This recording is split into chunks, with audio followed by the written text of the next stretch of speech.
From the anger management class that Tom Cruise is currently attending, this is Kurt Berglund with APBA Hall of Fame set baseball unboxing / previews for you as you enjoy your holiday season and probably await the arrival of your very own set. Tonight, I'm going to be going through a few more previews of individual player cards. Tomorrow, I'll be talking about some defensive features of the players in the set. And my fourth in the series in 2 days and final will be a discussion of some ways that you might go about using the set in leagues and tournaments and how you might go about organizing them and that kind of good stuff. But tonight, it's all about individual player previews, and I've gotten a bunch of them, and I thank you for that. If you haven't subscribed to my channel, please do so. I'd appreciate that very much, and it'll certainly keep you up to date on when I am posting the upcoming unboxing videos, parts 3 and 4. In 2021, I said in my first video that I posted yesterday, in 2021, I'm going to be doing a season of my own that I'll be putting on my channel with this very set. So hopefully that'll be something fun and entertaining as well. But for now, let's get to the individual player cards that you have requested. Here we go. Okay, we are starting tonight with Johnny Bench's card by request. You can see that, first of all, as befits the man who might be, could be, probably is, the best catcher in Major League history, or at least certainly is on a very short list. The seasons that are reflected on his card go from 1974 to 1970 to 1974. If you look at his defense, they run from catcher, first base, third base, and outfield, all 4 of which he actually played during those 5 seasons of 70 to 74. Given lots of power here, we have an average season of 267, batting average with 500 slugging, and a 346 on base in those years. You can see that his 11 and 33 numbers are 5s, and the 66 is gone, so reflecting 36 home runs prorated over a 162 game season, which isn't actually too far from what Sparky Anderson was actually asking him to do during that 5-year stretch. All right. Player number 2, by request, Tom Seaver. Tom, terrific. A grade A pitcher. The seasons that we are looking at for Tom run from 1971 to 1975, which land him at a 19-10 record. Which was his 1973 record, if I'm not mistaken, or was he 19-9? I can't remember. At any rate, he's given credit for an XYZ, 264 strikeouts in 290 innings of work, and a Z with 78 walks in that 290 innings. Okay with the bat as a pitcher goes, certainly has a second column, and very importantly, and this reflects, of course, his career, Tom is able to be used meaningfully as a pinch runner, as he is given an F for speed. So there's Tom Seaver. Next up by request is Don Mattingly, the Hitman. 1984 to 1988 are the 5 seasons reflected on this card, when he is at the peak of his offensive capabilities, as you can see with his splits, but also his defense, when he was a 5 and competed, I guess you'd say, with Keith Hernandez during that run for the title of best defensive first baseman. People forget, I think, how good he was at first, especially before the back became more and more of an issue. For Don, notice that he's got a slugging average of .540. He's got on 11, he's got a 5. On 33, he's got a 6. On 66, he's got a 1. And on 22, he's also got a 6. So he can really hurt you during these years, not only with the average, but also with the power that did go away again as the back became more and more of an issue. All the players you should be noticing are J0s for injuries. Next up by request is John McGraw, better known, of course, probably as a manager, but certainly a very, very good dead ball era player as well.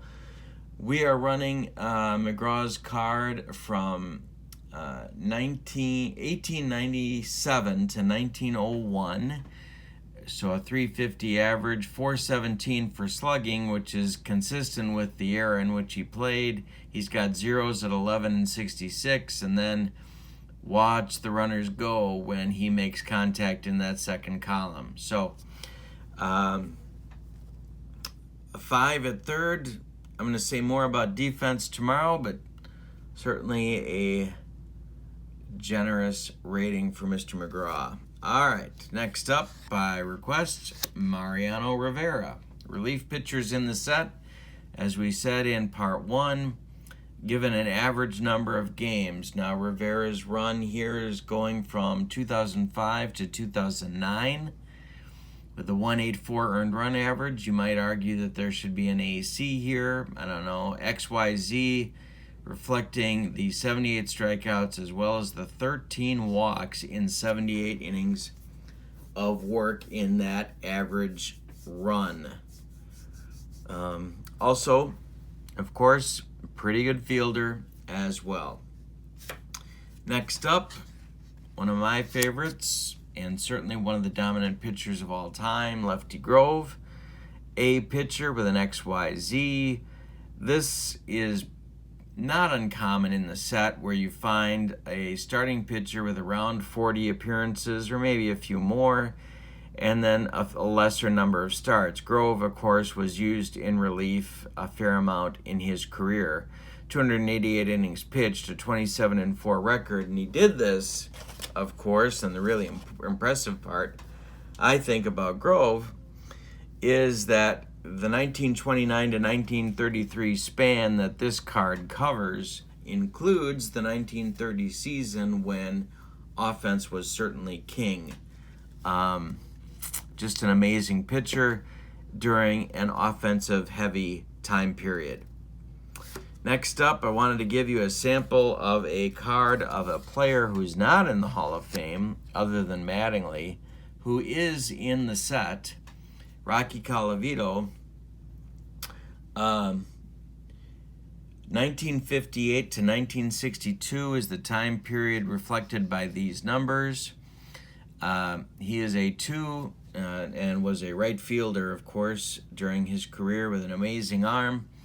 42 dongs, 119 RBIs, and a .538 slugging average with a .368 on base average. So he could beat you in multiple ways. His card is an impressive one. He's got zeros on 22 and 33. He's got ones on 11 and 66. So this guy is the real deal for power. And even though he is not a Hall of Famer, certainly holds his own with the set.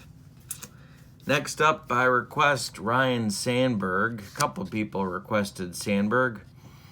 Fast runner, a 9 at second base.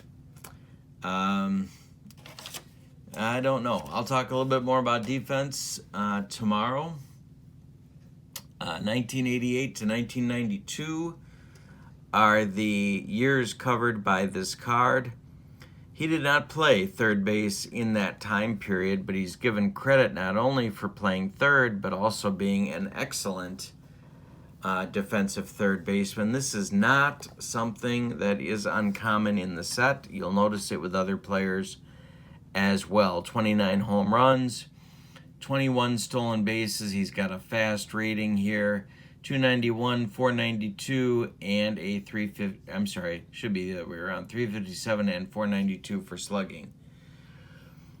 For extra bases, you'll see 4s on 11 and 33, and a 1 on 66. Certainly an excellent card for Rhino. Next up, Fergie Jenkins by request. The years for Fergie cover 1968 through 1972. 40 starts, not uncommon for Fergie. Over 300 innings, not uncommon during that time period. 304 earned run average, 250 strikeouts, a lot of home runs. Played in some homer-happy parks, certainly, during his career. Wrigley, Fenway. Texas, I guess you wouldn't call homer-happy, but I played a little bit in Philadelphia at Scheib as well. So, what do we have here? We've got a B pitcher with a good glove, X and Z modifiers, and a decent hitting card. He's got 0s on 11 and 66. Fergie was not an automatic out with the bat. And his offense here certainly reflects that as well. And last but not least for the previews for tonight, Turkey Stearns, a Negro Leaguer. One of the best maybe that you don't know a lot about. Turkey played for several teams, Baltimore, Chicago, Detroit, St. Louis during his career, but did not play with the glamour teams, Pittsburgh, Homestead, or Kansas City. In spite of that, he had an amazing career, was a very, very talented center fielder, as you can tell from his 3 rating, was a power and speed combo guy before that was in vogue, a fast base runner as well. And if you look at the prorated runs over 162 games that he's given credit for his career, 146 runs, 165 ribbies. You could bat him a lot of different places in the order because he had a .410 on base percentage and he slugged over 600 in a typical year.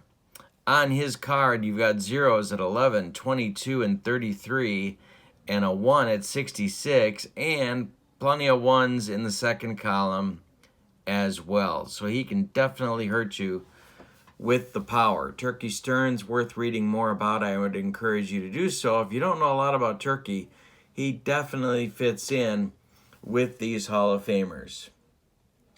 All right. That's going to be it for the previews tonight. If there's more players you'd like to see previewed, I'll do a few more tomorrow. We'll talk about defense in the set. And then on Tuesday, we'll talk about how you might use the cards, some ways to organize them, some ways to have fun with tournaments and seasons that have occurred to me. And I will share those with you as well. Hope you have a good night. Hope you're staying safe and warm and healthy. My name's Kurt Berglund. So long, everybody.